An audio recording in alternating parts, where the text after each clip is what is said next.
Bonjour, mon nom est Conrad Pinault et je vous souhaite bienvenue à notre nouveau programme par webinaire sur le développement de votre tennis. Nous vous offrirons des capsules sur différents sujets pour aider votre niveau de jeu. Les capsules seront autant pour le simple que le double. Nous toucherons l'aspect tactique, psychologique, physique et technique. Bon visionnement. Dans cette capsule, nous allons aborder le tennis pourcentage. Le tennis est un sport de gestion du nombre d'erreurs dans un match et il est impossible de jouer un match sans erreur. Donc, c'est celui qui en fera le moins qui aura le plus de chances de gagner. En comprenant le pourcentage possible de chaque coup, nous diminuons le nombre de choix dans une décision à prendre dans une situation donnée. Le fait d'avoir moins d'options lors de notre décision en frappant notre coup nous fera frapper avec plus de conviction et par le fait même donnera un coup de meilleure qualité. En partant, il faut comprendre qu'il n'y a aucune garantie à 100% d'où la balle sera projetée de l'adversaire.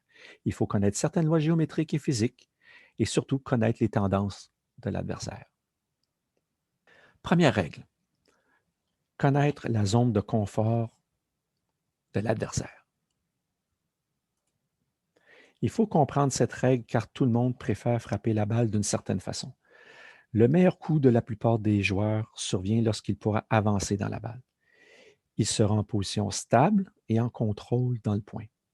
L'impact sera situé entre la poitrine et les hanches et à une distance confortable latéralement.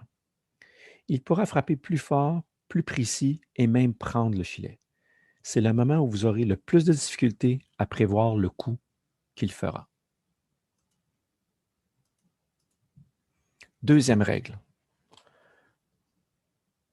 Sachant ce que l'adversaire aime, il devient impératif d'avoir comme plan de projeter nos coups où l'adversaire n'aimera pas, soit en jouant des balles hautes et profondes, des balles basses et coupées, des balles éloignées et ou des balles rapides au corps. Toutes ces situations limiteront les possibilités de l'adversaire. Faire reculer l'adversaire. Un joueur qui recevra une balle haute et profonde sera limité dans ses options. Un joueur qui recule frappera moins fort qu'un joueur qui avance. La majeure partie du temps, rejouer la même balle sera le meilleur coup qu'il pourra faire. Un joueur qui est loin derrière la ligne de fond aura moins d'angle qu'un joueur près de la ligne de fond. Un joueur qui essaiera un coup puissant de cette distance prend beaucoup trop de risques. Les chances que la balle affecte le joueur par sa vitesse est minime, car la distance entre les deux joueurs est trop grande. Il y aura une plus grande efficacité si vous arrivez à faire cette même balle haute sur la faiblesse de l'adversaire. Ça sera un coup d'attaque presque à coup sûr. Gardez la balle basse. Une balle basse nous imposera toujours une limite de vitesse à respecter car nous devons la lever par-dessus le filet. Si nous voulons frapper fort une balle basse, nous devons absolument utiliser un effet, ce qui affectera la vitesse de la balle. En général, nous utiliserons ce coup pour forcer une erreur de l'adversaire lorsqu'il va vouloir la relever et enfin pouvoir utiliser un de nos meilleurs coups par la suite. Nous pouvons aussi utiliser ce coup pour changer le rythme du jeu lorsqu'il est trop rapide. Nous forçons l'adversaire à jouer en précision.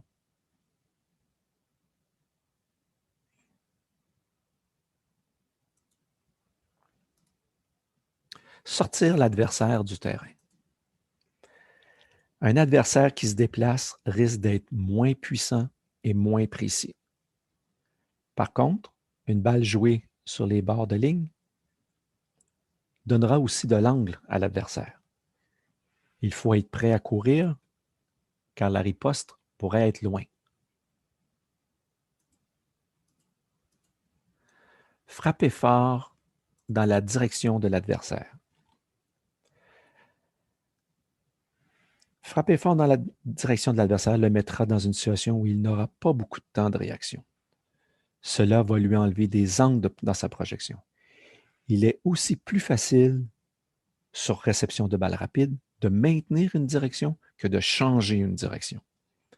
Nous utiliserons le changement de direction habituellement lorsque nous sentons l'adversaire que nous avons l'avantage sur l'adversaire.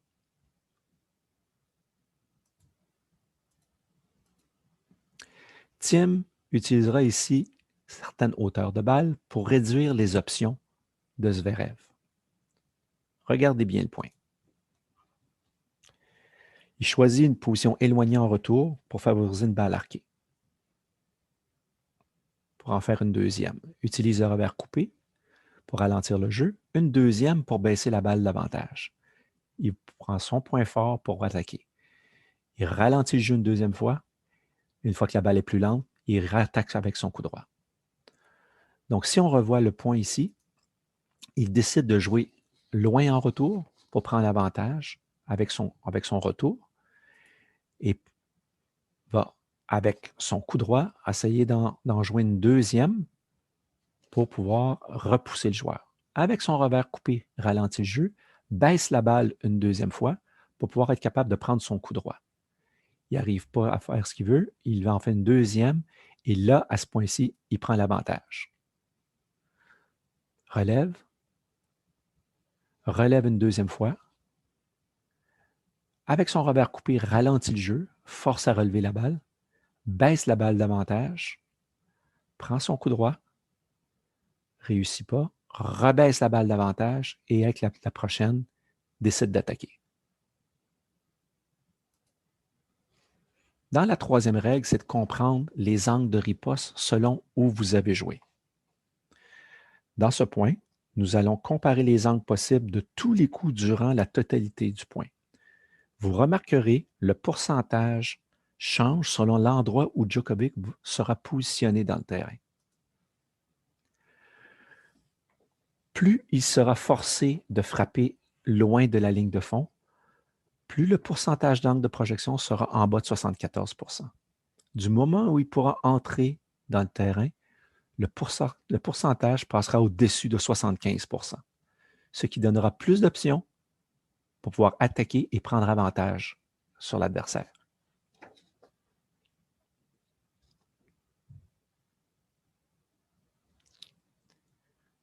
Vous voyez ici sur la jambe arrière, le pourcentage baisse. Il l'attaque, il est loin, il est encore pourcentage bas. Par contre, lorsqu'il monte au filet, le pourcentage peut monter jusqu'à 80%. Revoyons le point où Tim a décidé de jouer loin en arrière de la ligne, okay, avec le même genre d'analyse.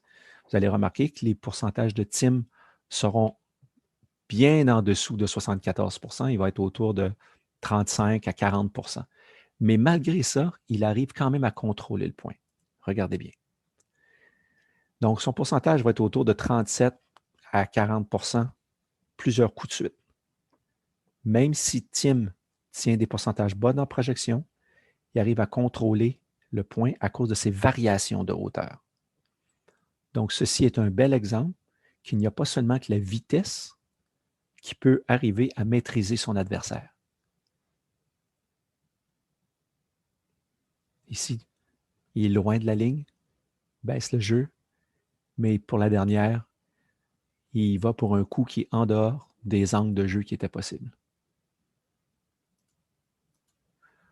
On va voir un autre point ici avec un pourcentage bas, mais Federer décide, dans ce cas-ci, de laisser peu de temps à l'adversaire.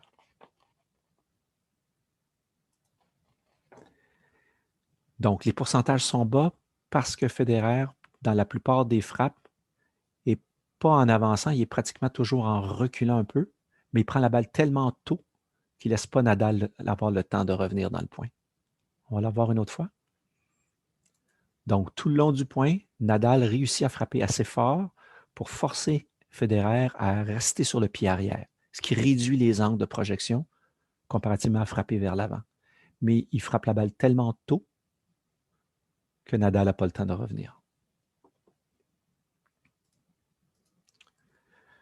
Voici des conseils pour votre prochain match pratique. N'ayez pas peur d'utiliser de nouveaux coups. Il faut savoir changer quelque chose quand c'est le temps. Ce que je veux dire par ici, c'est si vous sentez bien et que vous frappez bien, mais que vous perdez 5-0, c'est peut-être que votre adversaire a le meilleur sur vous présentement. En connaissant ces règles de pourcentage, vous devriez être en mesure de mieux gérer vos risques durant vos matchs. En espérant que ces petits conseils vous aideront dans vos prochains matchs de simple, je vous remercie.